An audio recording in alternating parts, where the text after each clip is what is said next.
Hapana, hapana, hapana, wasichana hao wanasema kwa sauti wakati wakiligonga godoro. Wanajifunza mbinu za kupigana. Ni wasichana wa Kimaasai wanaoishi shule ya bweni huko Transmara nchini Kenya, kikiwa pia kama kituo cha kuokoa vijana waliopitia ndoa za mapema au hatari ya ukeketaji FGM. Grace Musheni mwenye umri wa miaka 14 amekuwa akiishi na kusomea kwenye kituo hicho cha Enka Kenya Center for Excellence tangu 2023. You can learn how to protect yourself, how to protect our bodies, and even educate our parents because Kwa kujifunza mbinu hizi unaweza kujilinda na kulinda miili yetu pamoja na wazazi wetu, kwa kuwa mwanamume yeyote anaweza kukubaka.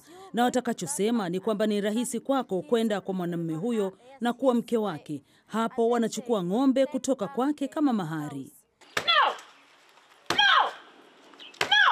Kituo hicho kilianzishwa 2009 na hakitoi mazingira salama pekee kwa wasichana waliopo kwenye hatari ya ndoa za mapema, bali pia kinatoa masomo ya bure ya sekondari.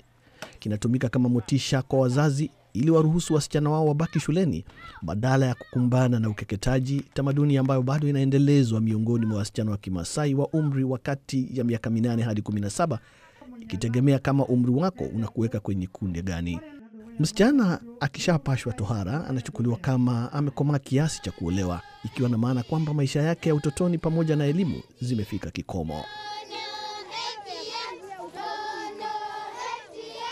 Ingawa sheria za Kenya zinapinga ukeketaji wa wanawake pamoja na ndoa za wasichana wa chini ya umri wa miaka 18, yote mawili yangali yanaendelea, na hasa katika sehemu za mashambani ambapo viwango vya elimu vipo chini.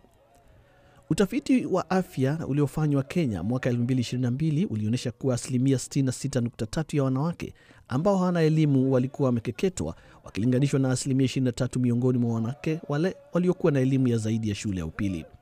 Hata hivyo 23% bado ni kubwa. Kwa hivyo kando na kutoa elimu, kituo cha Enka Kenya sasa kinashirikiana na shirika la I Am Worth Defending ama IWD katika kutoa mafunzo ya mbinu za kujilinda. Sio sana ili waweze kupigana na wale wanaojaribu kuwadhulumu, lakini ni ili waweze kujiamini katika kila nyanja ya maisha. We are more of, training them on assertiveness and boundaries. Tunatumia mbinu zenye nidhamu, namna ya kujibeba, kuzungumza na kujiamini. 85% ya manyanyaso ya kingono yanaweza kusimamishwa kwa njia ya mazungumzo. Namna unavyojibeba, namna unavyozungumza na kuwakemea watu walioweka mazingira hatarishi kwako. Hiyo ni njia mojawapo iliyopelekea kupungua kwa kesi hizo. Mafunzo ya kujilinda pia ni mbinu ya kuzuia manyanyaso ya kingono ambayo yanaweza kupelekea wasichana kukwama kwenye ndoa zenye manyanyaso. Mwanaume anaweza kukunyanyasa, lakini wazazi wake wakasema kwamba njia rahisi ni kwenda kwa mwanaume huyo na kufanyika mke wake. Baadaye wanapokea ng'ombe zake kama mahari, anaeleza Musheni. Purity Risanoi, msichana wa umri wa miaka 15, amekuwa kwenye shule hiyo kwa miaka 5 sasa. Mama yake ni mjane na alifanya ukulima ili kulea watoto wake 5 akiwa peke yake, lakini shinikizo la kitamaduni kutoka kwenye jamii yake lingalipo. Wazazi wangu bado wanafuata mila ya zamani. Sasa at the end of it, hata mimi nita go through FGM. But fenye saisi nimepata knowledge, ninajua FGM ni kitu dangerous, ni kitu illegal, iko under law kwa Kenya. So saisi siwezi fanya.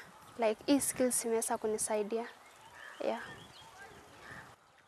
John Konsecha ni mzee kiongozi wa jamii ya Kimaasai. Mimi napenda hiyo ili kijana aogope msichana. Hata kama ni kofi hapana woa si hiyo ni sheria ili aogope msichana.